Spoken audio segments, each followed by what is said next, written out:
자, 7장의 사건은 6장의 사자굴 사건보다 역사적으로 약 11년 전 얘기예요. 그러니까 지금 사자굴에서 다니엘은 완전 할배잖아요. 그 80이 다 된 할배고, 이 지금 7장에서의 다니엘은 60대 후반의 나이에 자신이 경험한 환상을 해고하면서 기록한 것이 7장입니다. 그러니까 7장부터 12장까지는 누가 겪은 거예요? 다니엘 본인의 얘기예요. 꿈속에서 이제 그 네 짐승들의 환상을 보는 거예요. 그래서 다니엘은 너무 놀랍고 두렵고 고민에 빠집니다. 그 꿈속에서 받은 환상과 해석은 모두가 다 앞으로 일어날 인류 역사에 대해서 조명하고 있는 거예요. 인류 역사가 어떻게 앞으로 펼쳐질 것이다. 근데 우리가 금신상에 대한 해석에서 봤잖아요. 금신상의 그 금머리는 누구예요? 바벨론이잖아요. 은으로 된 이 가슴은 누구라 그랬어요? 바사라 그랬죠. 그리고 배 이거는 누구라 그랬어요?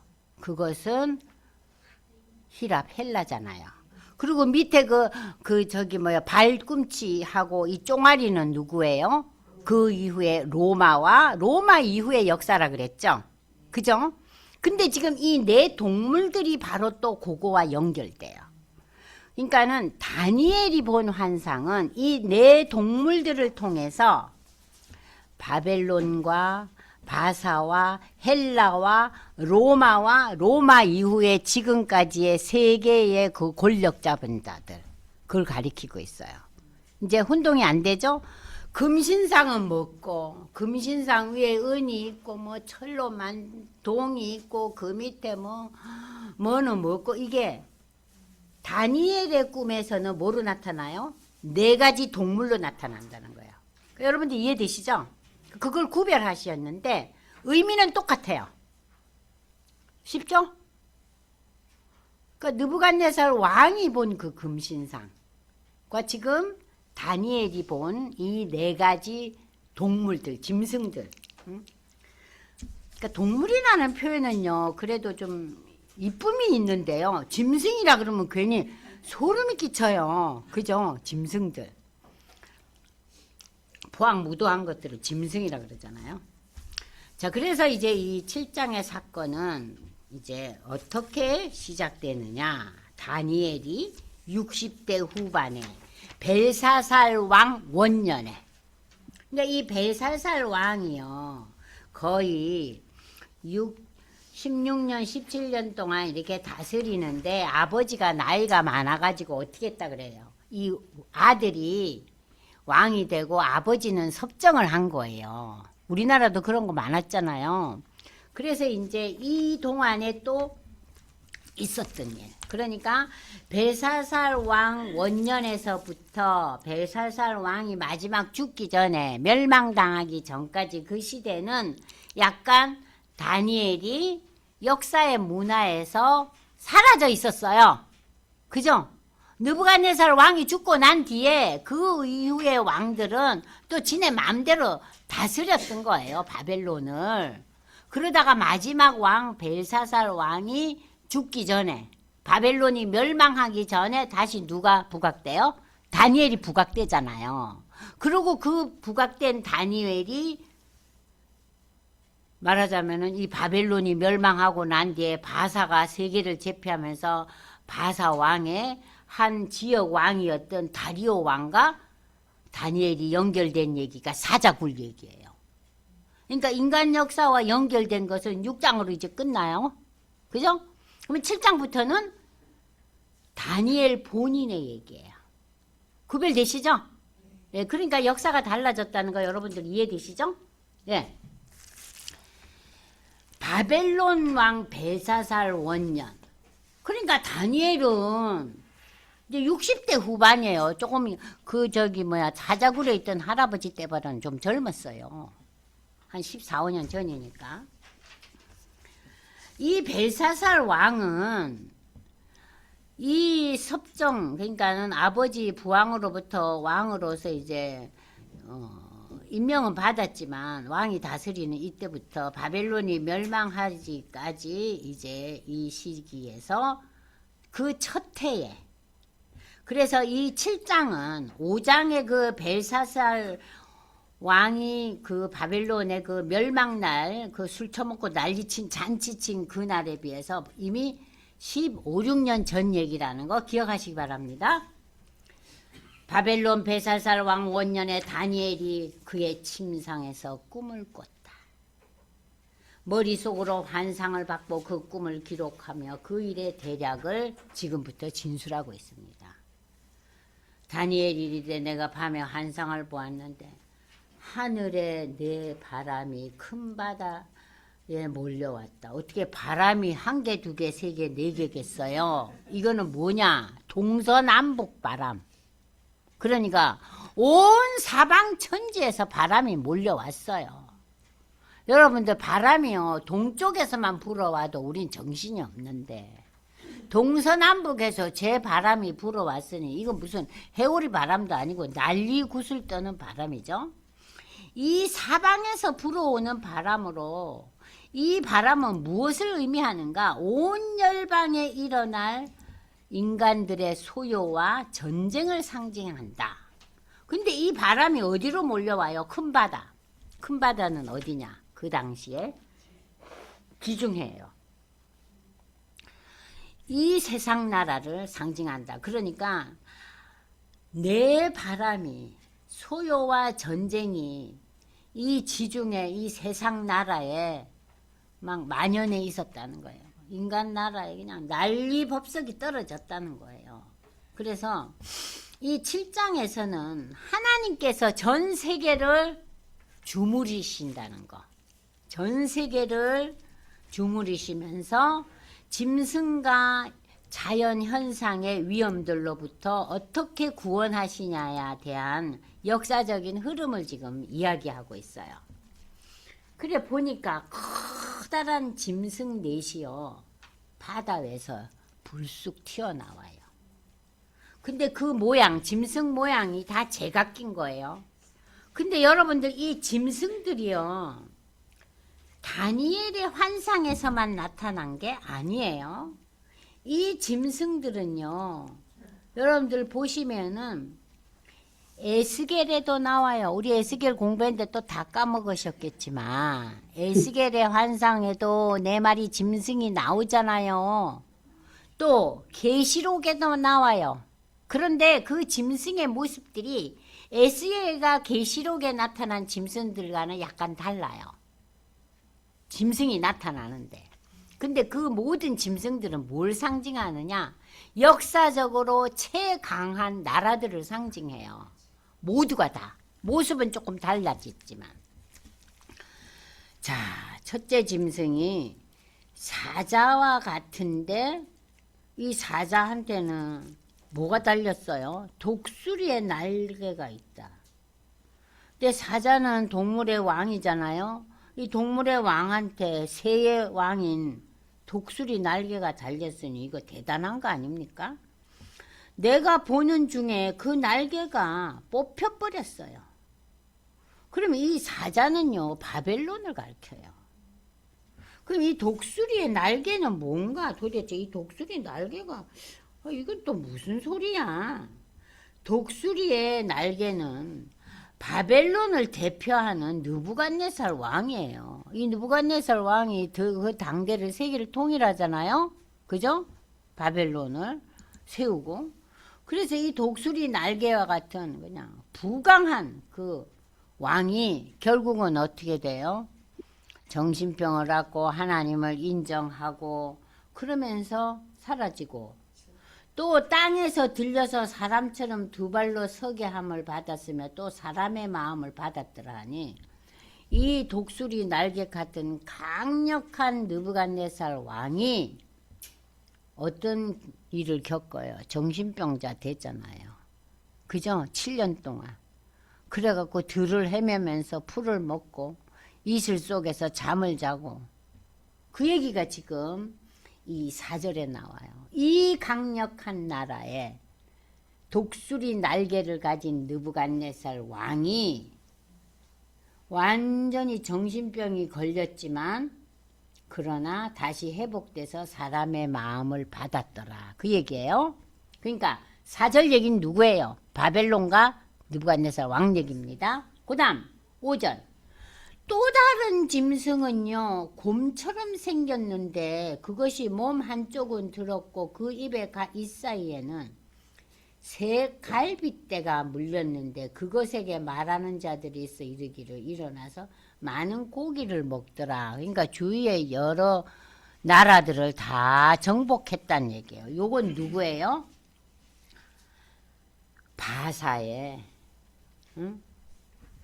페르시아 바사를 상징하는 거예요. 근데 이 바사가 메대 지역과 그 일대 지역을 다 흡수 통일하잖아요. 그래서 이 새 갈빗대란 바사가 정복한 바벨론, 애굽, 수리아 세계를 움직이는 바벨론, 애굽, 수리아 이거를 다 상징한다.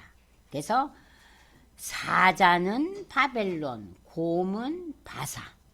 쉽게 그렇게 생각하시면 돼요. 아시겠어요? 그 다음 그런데 그 후에 내가 세 번째 짐승을 보니 표범 같은 게 나타났는데 그 표범 등에 날개가 달렸대요. 이 표범은 헬라예요. 헬라인데 이 표범이 새 날개를 달렸다는 것은 알렉산더 대왕은 인류 역사상 가장 젊은 나이에 세계를 순식간에 제패해요. 이 알렉산더가. 그래서 그 세계 제패의 그 신속성을 여기에서 상징적으로 나타나고 있어요. 그 표범이 나타났는데 새 날개가 있고 그 짐승에 머리 넷이 있었는데 여러분들 첫 시간에 배웠잖아요. 알렉산더는 33살의 나이에 죽어요. 죽고 난 뒤에 자기 부하 넷이 각각 나라를 이루죠.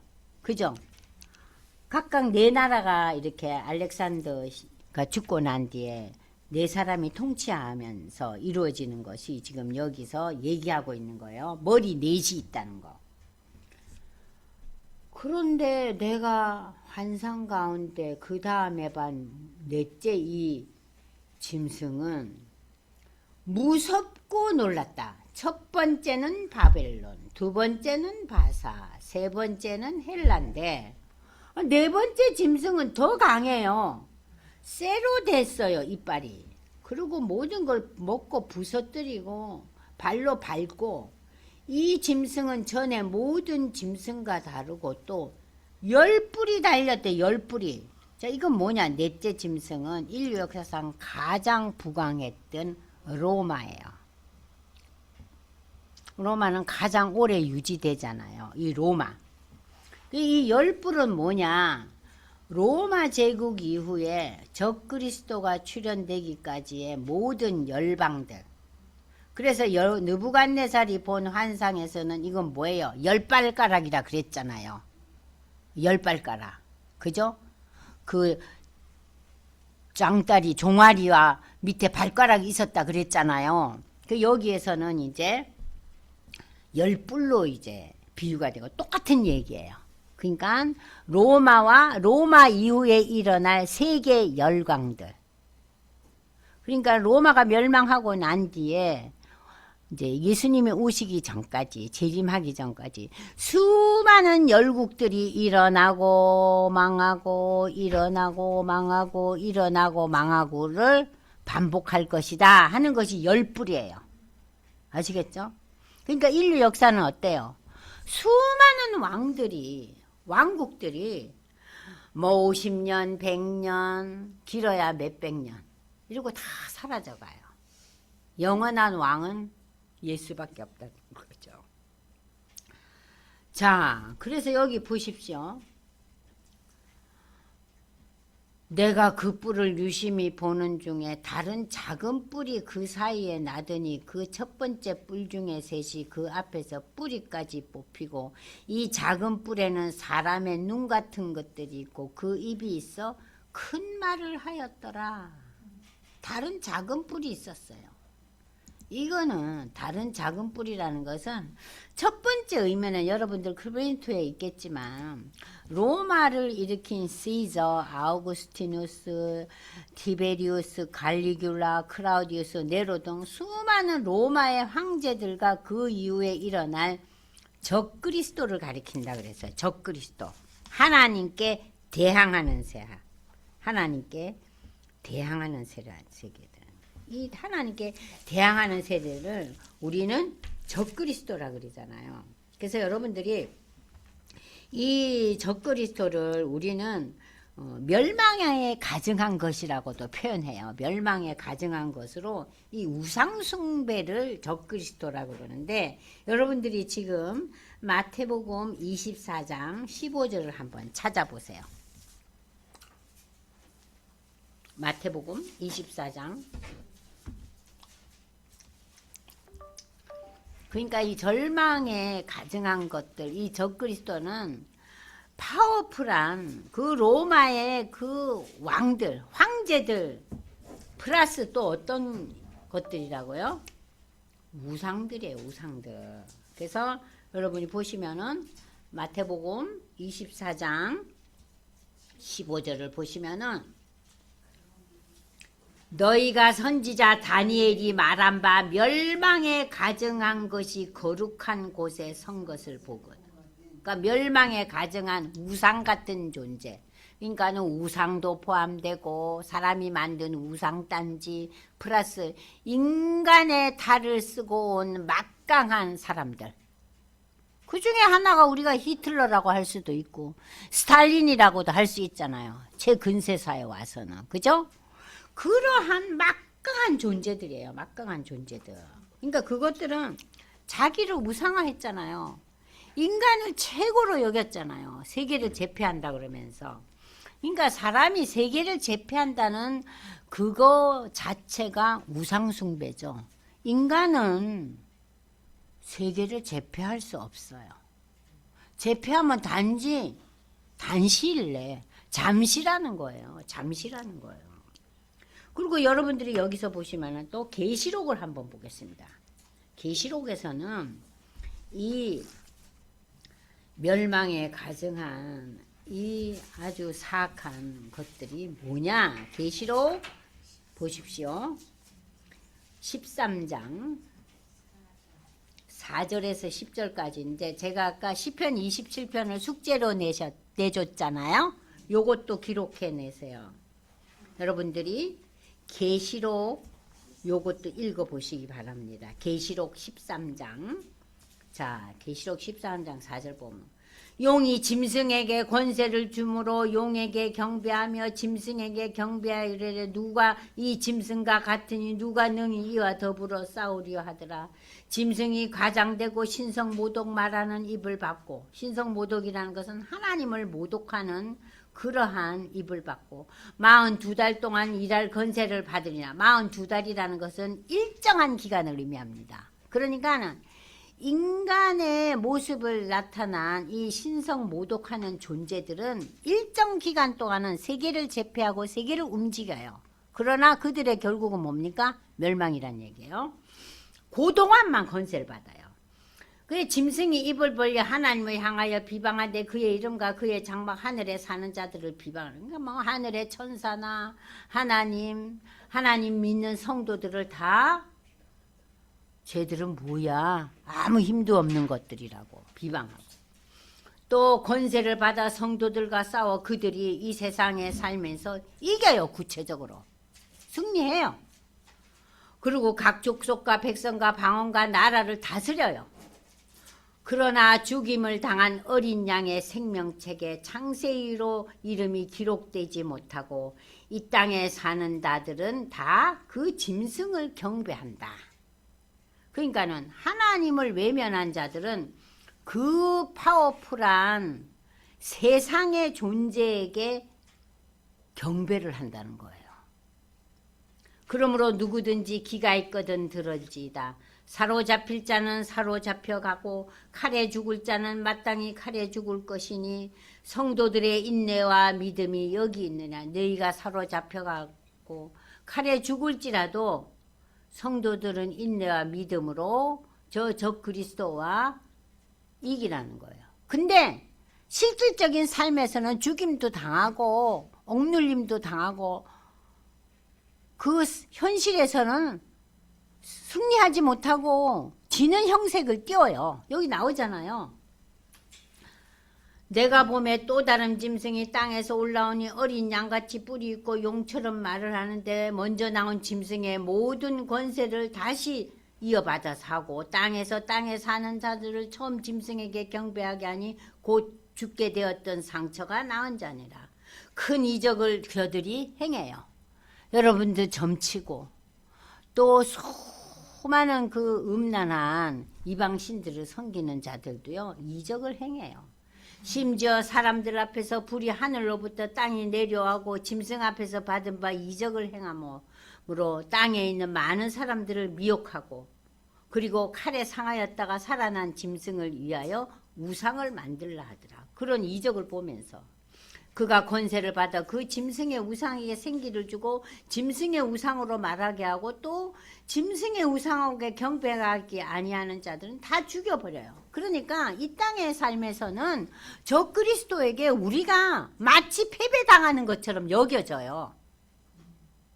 순교당하는 자가 생기고 고통당하는 자가 세계 곳곳에서 종말에 가까울수록 많아지니까.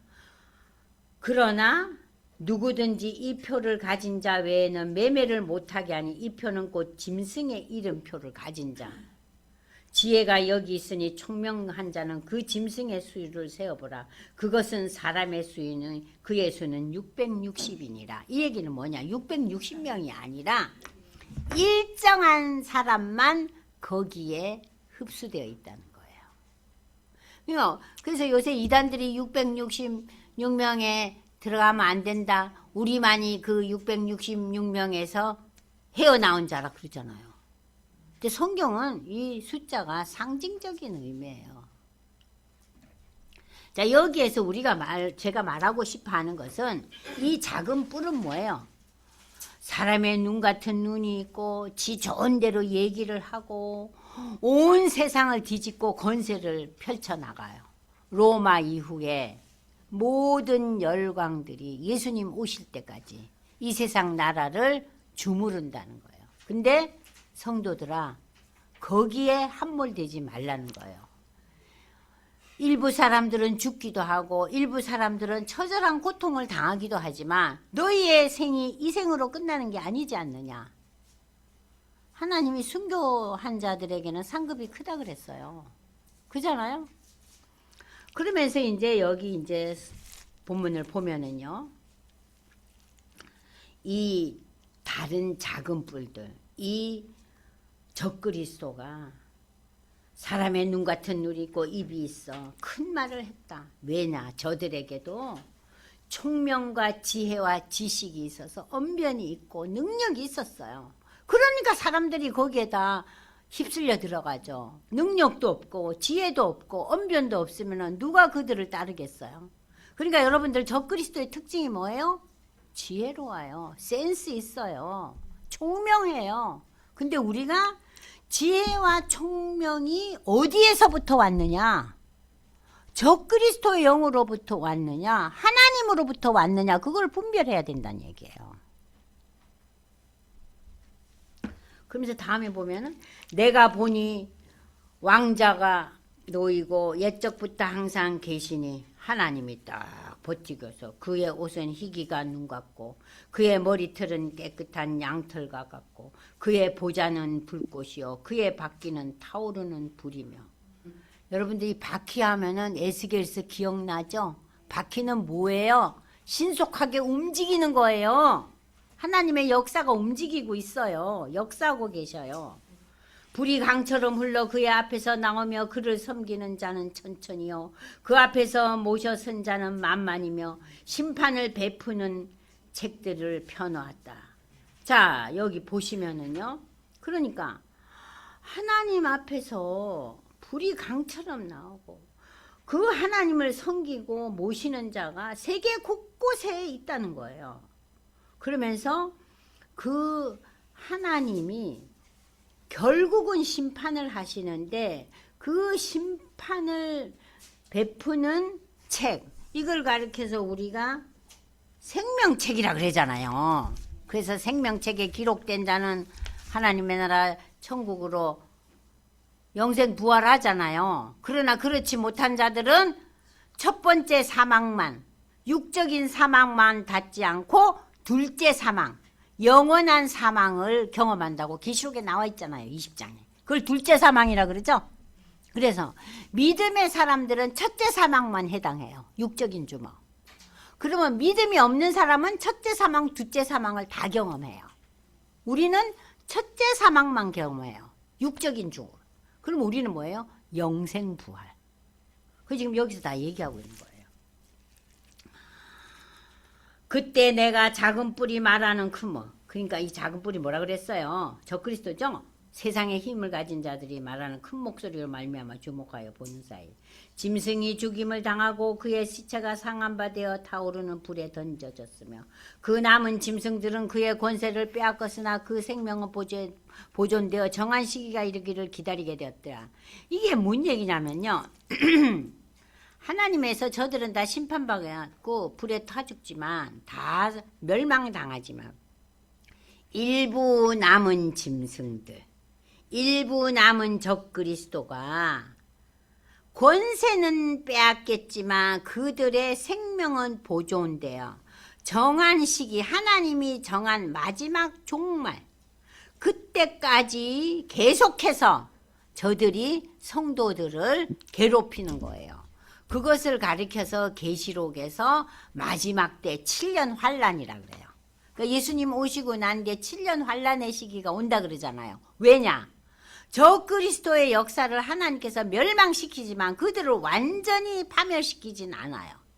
그래서 그게 반드시 우리가 오늘날로 말하는 7 years가 아니라 일정한 기간 동안 이 믿음의 성도들이 고통을 받아요. 왜냐하면 저들이 아직까지 힘을 쓰고 있으니까. 그러나 그들의 큰 세력과 큰 힘은 이미 무너졌어요. 이미 무너졌어요. 그러니까 이런 것을 보면서 너희가 고난을 겪고 많은 사람이 순교당하고 세상이 거꾸로 돌아가는 듯한 악의 세력에 의해서 지배당할 때 우리가 그것을 마음 아프지만 거기에 완전히 빠져들지 말고 우리에게는 새로운 세계가 이미 하나님께서 준비되어 있다는 것을 이런 걸 통해서 보여주시는 거예요. 자, 그러면서 여기 보세요. 그 10절에 천천만만 얘기했잖아요. 그런데 여기에 중요한 얘기, 그러니까는 다니엘서에서 가장 중요한 얘기가 지금부터 나옵니다. 내가 또 밤 한상 중에 보니, 지금 이 13절이 아주 중요합니다. 인자 같은 이가 하늘 구름을 타고 온대요. 그런데 예적부터 항상 계신 이는 하나님이잖아요. 하나님께 나와가 인자같이 사람의 모습, 인자라는 것은 사람의 아들 아니에요? 사람의 아들이 옛날부터 항상 계셨던 하나님 앞으로 인도되는데 사람 모습한 존재가 그에게 권세와 영광과 나라를 주고 모든 백성과 나라들과 다른 언어를 말하는 모든 자들을 그를 섬기게 하였으니 그의 권세는 소멸되지 않은 영원한 그의 권세요. 그의 나라는 멸망하지 않아요. 이 인자 같은 이가 예수 그리스도예요. 근데 여러분들 우리말로는 인자라는 표현이 성경에 3번 나와요. 제가 이 프린트에서 빠졌는데 지금 기록하세요. 자, 다니엘서에서 나오는 인자 같은 이, 인자 같은 이를 영어로 설명할게요. 그래야지 이게 구별이 돼요. 다니엘서에 나오는 인자는 영어로 A, Son of Man. 이 son은 다 약자예요. 스몰 레터, Son of Man. 그러니까는 인간의 모습을 한 아들이에요. 한 아들. 한 아들인데 인간 모습의 아들. A son of man. 이게 전부 다 A와 S와 M이 전부 다 소문자예요. 인자 같으니. 사람과 같으니. 두 번째, 에스겔서에도 인자가 나와요. 에스겔서의 인자는 영어로 son of man인데 son이 캐피털 레터예요. 대문자예요. 에스겔의 인자는 son of man이 대문자 S예요. 그리고 man은 소문자예요. 그러면 에스겔은 어떤 존재나 인간의 아들인데 특별한 아들이에요. 그래서 선이 S 캐피털 레터예요. 대문자예요. 그러니까는 에스겔은 특별한 인간의 아들이라는 얘기예요. 구별되죠? 1번 인자 같은 이와 2번 에스겔의 인자. 그러니까 에스겔의 인자는 하나님이 에스겔을 지칭하는 단어예요. 왜 에스겔을 부를 때 인자야 그러잖아요. 그럴 때 캐피털 레터 Son of Man. 구별되시죠? 그리고 세 번째, 복음서에서 예수님이 자기 칭호를 인자로 표현합니다. 복음서에서 예수님은 인자는 안식일의 주인이라고 마태복음 12장 8절에 얘기를 하고 계세요. 그리고 17장 9절에도 다 인자란 표현을 하여튼 60몇 번 써요. 그렇게 많이 쓰는데 복음서의 인자는 영어로 표현하면요. 더라는 정관사가 붙어요. 더. 그리고 son, 캐피털 레터. 대문자 son. 그리고 of man도 대문자예요. 그러니까 the son of man이 예수님의 인자라는 칭호예요. 그러니까 여러분들 보세요. 영어로 보면 확실히 다르죠. 다니엘서의 인자는 사람의 모습을 한 아들, 한 아들. 그런데 에스겔의 인자는 사람의 아들인데 특별한 아들. 그런데 세 번째 복음서의 예수님의 자기 칭호인 인자는 정관사 더와 Son of Man, S와 M이 전부 대문자예요. 특별히 인간 중에서 어느 누구도 캐피털 레터를 쓴 자는 없죠. 유건사님, 사람 보고 맨 쓸 때 캐피털 레터 안 쓰잖아요. 예수님만이 캐피털 레터예요. 그리고 예수님만이 son을 쓸 때 캐피털 레터를 써요. 그러니까 여러분들이 영어로 볼 때는 확실히 구별되죠. 그죠? 특별한 인간, 하나님이라는 거예요. 이 man이라는 거는. 그 하나님으로부터 온 아들이라는 거예요. 이 the son of man이. 그래서 여러분들이 복음서 볼 때 예수님이 인자하면 the son of man. 더라는 정관사가 붙고 S와 M이 전부 대문자야. 하나님의 아들이야. 그냥 아들이 아니야. 맨이지만은 하나님의 아들. 구별되시죠? 그러면 여기서 다니엘서에 나오는 이 A Son of Man은 그러면 과연 무엇을 의미하느냐? 사람의 모습을 하고 온 아들이기 때문에 여기서 의미하는 것은 예수가 성육신 한다는 얘기예요. 아시겠어요? 성육신. 예수님의 성육신을 상징하고 있어요. 예수님이 이 땅에 오실 때 하늘에서 붕 떠서 날아오는 존재가 아니라 인간하고 똑같은 모습으로 배고프시고 눈물 흘리시고 웃으시고 즐거워하시고 슬퍼하시고 괴로워하시고 인간하고 똑같은 모습, 성육신의 의미를 여기 지금 부여하고 있어요. 그러면서 이 인자 같은 이 프린트를 보십시오. 인자 같은 이는 세상을 구원하실 메시아 예수 그리스도를 상징한다. 그는 성육신 하시고 성육신이 초림이죠. 그리고 종말에 재림하시며 그를 따르는 모든 성도들은 종말의 때에 최후의 승리를 얻을 것이다. 이때 우리가 소망하는 하나님 나라는 완성된다. 그러면서 여기 14절이 완성된 하나님의 나라를 설명하고 있잖아요. 그 예수에게 권세와 영광과 나라를 주고 모든 백성 나라 다른 언어를 말하는 모든 자들을 그를 섬기게 하였으니 그의 권세는 소멸되지 아니하고 영원한 권세여 그의 나라를 말. 아까 조금 전에 다리오 왕과 그리고 이제 3장에서 4장에서 그 느부갓네살 왕이 하나님을 찬양할 때가 이제 지금 누구로 바뀌었어요? 하나님에서 그에게로 바뀌죠.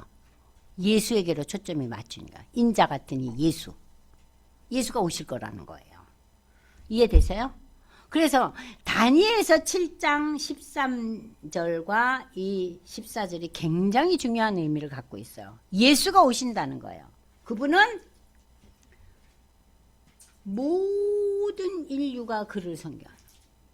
그래서 우리가 빌립보서 2장 나오나 모든 이름이 그를 찬양할 거라 그러잖아요. 모든 이름이 그 앞에 무릎을 꿇을 거다 그러잖아요. 그래서 이 인자 같은 이는 옛적부터 계신 하나님과 프린트 보세요. 옛적부터 계신 자와 적대하는 또 다른 그 적그리스도는 옛적부터 계신 하나님과 적대하잖아요. 지가 하나님이라고. 그런데 이 예수님은 옛적부터 계신 하나님과 적대하는 자가 아니라 예수님과 연합되어 있는 자다. 연합되어 있는 자다. 그리고 그분은 세상을 위한 평화와 정의를 시작하는 자이다. 그분은 인류를 위한 종말론적 시대를 시작한 자. 이 종말론이라는 것은 구원이 시작된다. 어떻게? 모든 족속에게. 모든 족속에게. 구약은 어땠어요? 이스라엘과 특별한 시대의 특별한 민족들에게. 뭐 우리가 이제 요나서 보면 니느웨를 가라 그러고 그러잖아요. 그러면 유대인들이 보기에는 요나뿐만 아니라 다 입이 삐쭉 나올 일이죠. 저것들은 하나님 택한 자가 아닌데. 근데 구약에서도 하나님의 택한 자들이 간간히 있었어요. 근데 신약에 와서 예수가 성령신 하면서 이 하나님의 백성, 하나님의 자녀가 전 인류에게 미쳤다는 거예요. 그리고 복음서에는 예수님이 자신을 인자라고 부르셨는데 이는 예수님 자신과 초대교회가 예수님을 다니엘의 환상의 성취로 이해했음을 가리킨다. 자, 다니엘서에 나오는 인자가 누구라고요? 예수님. 다니엘서 7장 13절 14절에 인자가 나와. 그게 예수야. 그분은 어떤 분이냐? 여기서 하나님이 모든 권세를 주셨고 모든 인류가 그를 경배한다. 그의 나라는 멸망치 않고 사라지지 않고 영원하다. 그러니까 이 다니엘서의 키워드가 뭐예요? 예수예요. 예수의 오심을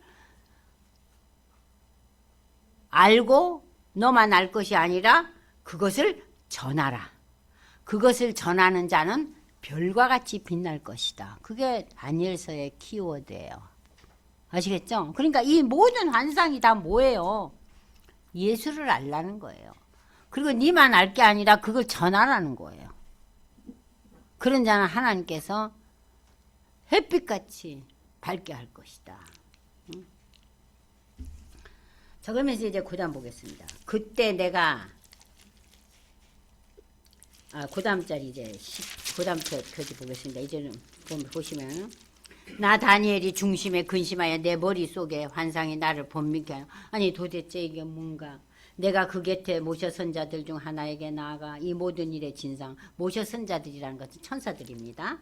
천사들 보고 나가 이 무슨 소리인지 모르겠어요. 그랬더니 내 큰 짐승은 세상에 일어날 내 왕이라 그랬어요. 내 왕. 네 번의 왕이라는 거예요. 지극히 높으신 이의 성도들이 나라를 얻으니 그 누림이 영원하고 성도들이 하나님 나라를 얻고 그 나라를 누림이라는 것은요. 이게 소유예요. 그러니까 하나님 나라를 소유하고 영원하고 영원하고 영원하리라. 하나님 나라를 영원히 누린다는 거예요. 이에 내가 넷째 짐승에 관하여 확실히 알고자. 근데 그거 좀 확실히 알게 해주세요. 그것은 모든 짐승과 달라서 심히 무섭더라. 그이는 새요 그 발톱은 노신고 먹고 부서뜨리고 나머지는 발로 밟는. 그러니까 뭐예요 이게? 그 넷째 짐승, 그 적그리스도는 세상을 휘두르는 자라는 거예요. 권세 있는 자예요. 또 그것의 머리에 10뿔이 있고 그 외에 또 다른 뿔이 나오며 새 뿔이 그 앞에서 빠졌고 그 뿔에 눈도 있고. 그러니까 10뿔이 있는데 그 뿔이 나오면 그 뿔이 또 사라지면 또 뿔이 나고 계속해서 역사가 진행되는 거예요. 누구에 의해서? 적그리스도에 의해서. 그러니까는 적그리스도는 여러분들 이상한 뿔 달린 존재가 아니에요. 세상을 지배하고 세상이 내가 다스린다. 내가 왕이다. 그게 적그리스도예요. 우리 근데 성경 읽을 때 유권사님 적그리스도 그러면 무슨 이상한 마귀 같은 존재로 여기잖아요. 그렇지 않아요. 그들 나름대로 성실하고 그들 나름대로 정직하고 열심을 다하고 능력과 권세가 있는 자들이에요. 그러니까 사람들이 거기에다 빠지죠. 적그리스도가 이상한 모습으로 나타나지 않아요. 자, 내가 본 적 이 뿔이 성도들과 더불어 싸워 그들에게 이겼어요. 성도들을 이겨먹어요. 성도들이 거기에다 휘둘려요.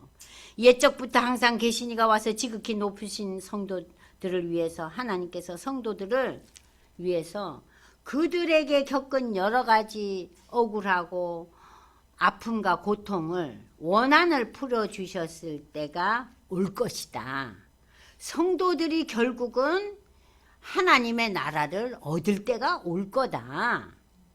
모신자가 이처럼 이르되, 그러니까 천사가 넷째 짐승은 곧 땅의 넷째 나라인데 이는 다른 나라들과는 달라서 온 천하를 삼키고 밟아 부서뜨리고 그 10뿔은 그 나라에서 일어날 열왕이요 그 후에 또 하나가 일어나고 계속 일어나고 그는 먼저 있던 자들과 다르고 또 새 왕을 복종. 그러니까는 왕조가 끊임없이 변하면서 세상을 지배하고 움직이잖아요.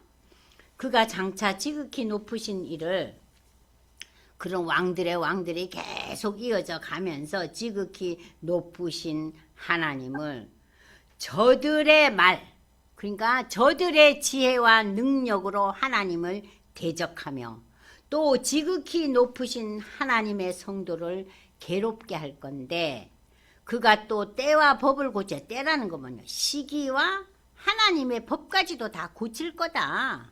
지가 휘두를 거라는 거예요. 역사를 주무리를 거라는 거예요. 그때 성도들은 그의 손에 붙임받아 한때와 두때와 반때를 지내. 이 한때, 두때, 반때라는 상징적인 의미로서 일정한 기간을 의미하는 거예요. 일정한 기간 동안 적그리스도의 손에 성도들이 좌지우지 되어서 고난을 겪는다는 소리예요. 제가 조금 전에 얘기했잖아요. 7년 반의 환란기. 일정한 기간의 환란기. 이 한때, 두때, 반때라는 이 용어를 쓴 것은 일정한 기간을 상징적으로 얘기하는 거예요. 일정한 기간 동안 이 어려움을 겪게 될 거다. 그 얘기입니다. 그러나 하나님이 심판이 시작되면 그는 권세를 빼앗기고 그 세상을 지배하는 권세는 빼앗기고 그들은 다 완전히 멸망할 것이요. 나라와 권세와 온 천하 나라들의 위세가 지극히 높으신 하나님의 거룩한 백성에게 다 붙임바 되리니 그 하나님의 나라는 영원한 나라고 모든 권세 있는 자들 적그리스도와 그들을 따르는 모든 자들이 다 누구를 결국은 섬겨요? 그를 섬기며. 그가 누구예요? 하나님이 준 권세를 가진 예수. 다시 오실 예수를 섬기며 복종하니라. 종말에. 그러니까 이건 뭐예요? 재림할 예수. 그죠? 그 말이 그쳤어요. 이렇게 설명을 하고 이제 천사가. 나 다니엘은 중심에 번민하였으며 내 얼굴이 변하였으나 내가 이 일을 마음에 가뇨. 와, 세상 끝날이 오는구나. 이제 인간의 모습을 한 하늘의 존재가 오는구나. 그분이 이 세상의 마지막을 정리정돈하시겠구나. 그러나 이 다니엘은 성도들이 겪을 아픔과 이 세상의 그 여러 가지 그 어려운 국면에 대해서 굉장히 걱정하고 고민하면서 이 7장이 끝납니다. 그러니까 여러분들 이 7장이 상당히 중요한 장이에요. 그래서 마지막으로 이제 보시면은요, 이 내용은 아무리 강한 나라일지라도 역사적으로 그들은 다 망했죠.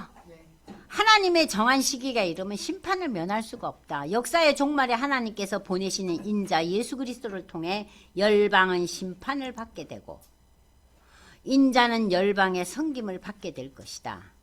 하나님께서 환상을 보여주시고 그 해석까지도 천사를 통해서 알려주셔서 그 계시의 근원과 해석 나아가서 계시를 성취하는 분이심을 이 본문을 통해서 알려주고 있습니다. 세상 모든 것이 하나님의 주권적인 섭리임을 드러내고 있습니다. 세상의 모든 나라들은 하나님의 주권적인 섭리를 거스릴 수 없어요. 하나님의 때가 이르면 세상 왕들의 악한 행위는 중단되고 성도의 고난도 하나님의 위로를 통해 치유함을 받고 회복되면서 하나님의 나라는 완성된다. 그러므로 성도는 이러한 하나님의 주권적 섭리와 최후의 승리를 기다리며 이 땅의 삶이 주는 고난 가운데서도 하나님 나라의 완성을 소망하면서 오늘을 담대하게 살 수 있다는 얘기입니다. 그래서 우리가 정말 이 마지막 하나님의 나라의 완성, 그리고 우리는 그 나라의 부활한 모습으로 하나님과 함께 하시리라는 이 소망을 우리가 내 인생의 가장 큰 소망, 맨 마지막 소망으로 갖고 있는가? 다니엘이 본 네 짐승과 하늘나라 환상은 계시의 근원과 그 해석을 통해 하나님이 계시를 성취하시고 세상 모든 것을 주관하신 분은 하나님이시다. 그러면서 특별히 이번에 우리가 읽고 있는 이 다니엘서 7장에서는 하나님의 아들 인자라는 존재가 올 것이다. 그분은 영원히 우리의 모든 인류의, 우리뿐만 아니라 모든 인류의 경배를 받으실 분이며 그분에게 모든 권세와 능력을 하나님께서 주셨다. 이제 그분의 초림과 재림에 대한 것을 모두 포괄적으로 이 7장에서 담고 있으면서 그 예수님의 포커스를 맞추고 역사를 움직인다는 것을 설명하기 위해서 이 다니엘에게 네 가지 동물을 보여준 거예요. 그렇게 막강한 것들이 다 어떻게 돼요? 요동치고 힘센 모습을 드러내며 세상을 다스리지만 그들은 다 멸망할 것이라는 거예요. 그래서 여러분들이 이 다니엘서 7장은 오늘날 이제 우리가 어떻게 살아가야 될지를 예수 그리스도의 빛 아래서 조명하게 해주는 내용이에요. 그래서 이 다니엘서 7장 읽어보셨어요? 읽어는 봤잖아요. 성경 통독할 때. 근데 어떻게 해석하고 읽으셨어요? 모르고 읽으셨어요. 그럼 이제 여러분들이 성경 통독을 할 때, 아, 다니엘 7장은 이런 내용이네. 앞에는 열왕들이 잘났다고 설쳐대다가 멸망하더만, 그러더니 갑자기 7장에 와서 오기 전에 그 다니엘의 경험이잖아요. 6장이 다니엘 얘기예요. 다니엘의 경험이죠. 그리고는 7장에서 그 앞에 역사를 돌아보면서 인자 같은 이가 오실 거라는 그 놀라운 환상을 다니엘에게 보여주시는 거예요. 이제 조금은 이제 다니엘서와 좀 가까워지셨어요? 어떠셨어요? 최 집사님 여전히 어려워요? 조금은 알겠죠, 그래도. 옛날보다는 좀 나아졌죠, 최 집사님? 웃기만 하네요. 그래도 뭐 찡그리지 않은 거 보니까 조금은 알아졌는가 봐요. 어때요? 이은성 권사님은 어떻게 조금 아셨어요? 네. 우리 홍일점 집사님 어떠셔요? 좀 다니엘서와 가까워졌어요? 네? 가까워지셨어요? 네, 고개를 끄덕끄덕 하고 계셔요. 예. 하여튼 오늘 여러분들이 6장, 7장 쉽지 않은 내용이에요. 근데 이걸 들으시면서 한번 들어갖고 절대 이해 못해요. 그러니까 여러분이 성경을 읽을 때 이제 저랑 이제 같이 이렇게 강의도 듣고 설명서도 보며 하면서 집에서 누워서요. 1장이 무슨 내용이 있지? 2장은 뭐였지? 3장은 뭐였지? 4장은 뭐였지? 5장은 뭐였지? 그래서 6장이 이런 내용이네? 7장은 이렇게 되네? 하면서 그것을 1장부터 쭉 이게 12장밖에 안 돼요. 그러니까 1장부터 12장에 내용 하나하나는 다 기억하지 못해도 1장이 주는 내용, 2장이 주는 포인트, 3장 그것만 정리가 돼도요. 다니엘서가 머리에 딱 들어와요. 그래서 목사님 다니엘서 오늘 6장 설교하신다면 인자 설교하실래나? 딱 머리에 오는 거예요. 응? 아셨죠? 그렇게 조금씩 다니엘서와 가까워지면서 결국은 다니엘서도 그 포커스는 예수에 맞춰져 있고 네가 아는 그 예수를 전하라는 거예요. 그것이 우리 성도들의 본분이라는 것이 다니엘서는 환상이 주는 의미가 결론은 그거예요. 기도하고 마치겠습니다. 하나님 아버지 감사합니다. 우리가 이 땅을 살지만 이 땅의 여러 가지 가치관과 이 땅의 흐름에 너무 깊이 노출되어 있어서 하나님의 역사와 다스림에 대해서 둔해지고 있습니다.